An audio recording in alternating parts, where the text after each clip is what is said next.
What's good, fam? Teacher Eddie here with not a reaction today, but an interesting story. So today's November 1st, 2021. On this day in 1955, we all know the story of Rosa Parks.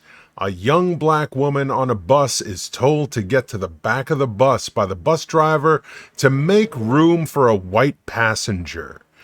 Most of the black people move to the back of the bus, but one courageous young woman fights for her right and refuses. She is taken by the police. She is basically tortured, thrown in jail, and then starts one of the biggest cultural revolutions in American history. And I'm not talking about Rosa Parks. I'm talking about Claudette Colvin, who 9 months before Rosa Parks did exactly what Rosa Parks became famous for. Not a lot of people know the story of Claudette Colvin.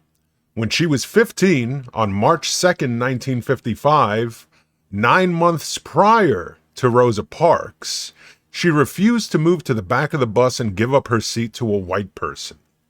Most people, of course, know about Rosa Parks and then the Montgomery bus boycott, which began in 1955 and then over a year later ended when a court decided that the segregation laws in Montgomery, Alabama were unconstitutional. The court case that Claudette Colvin and 3 other African-American women brought to the court, and the court ruled in their favor in 1956, and that ended the Montgomery, Alabama bus boycott, which began in 1955. But why do we all talk about Rosa Parks and not Claudette Colvin? Well, the story is very unfortunate. First, we need to discuss why she did what she did. Why this 15-year-old took a stand that most adults of her time would never even think of. Colvin explains that it was Negro History Month at her segregated school, and they had been studying black leaders like Harriet Tubman. And come over me, it felt like Harriet Tubman was holding me down, hands were holding me down on one shoulder, and Sojourner Truth hands were holding me down on another shoulder. And I was glued to the seat, and I could hear the white passioners saying, "She gotta move, she gotta move, that's the law, she gotta move." And I felt like this is my time to take a stand for justice. She explains that it was Negro History Month, as it was known at the time, at her segregated school. And for the first time in her life, she was learning about Black history and African history. The class had also been talking about some of the injustices that they were experiencing under Jim Crow segregation laws, like not being able to drink from the same fountains, not being able to eat at the same lunch counters. We couldn't even try on clothes, Colvin said. You had to take a brown paper bag, draw a diagram of your foot, and take it to the back of the store.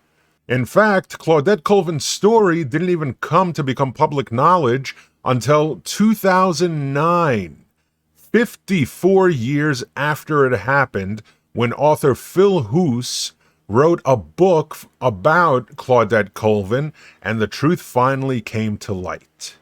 But why was Claudette Colvin written out of the history books? Well, there were several reasons. Number one was she was 15 years old. And a lot of black leaders at the time felt that a teenager could not be the face of this movement. Another, more dubious reason was that Rosa Parks' skin complexion was much more middle class because she was lighter skinned than Claudette Colvin's skin complexion, which was much darker.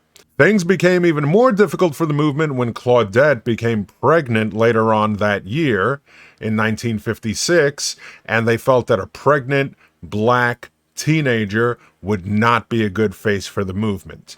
Whereas Rosa Parks was not only a member of the NAACP and a secretary, but she was trained in the art of peaceful protests. She was a seamstress, she was a soft-spoken and quote-unquote presentable woman. When Claudette Colvin was asked if she holds any grudges, she said absolutely not, that she completely understood why Rosa Parks was chosen because, number one, she was an adult. They didn't think teenagers would be reliable. She also said Parks had the right hair and the right look. Her skin texture was the kind that people associated the middle class with. She fit the profile.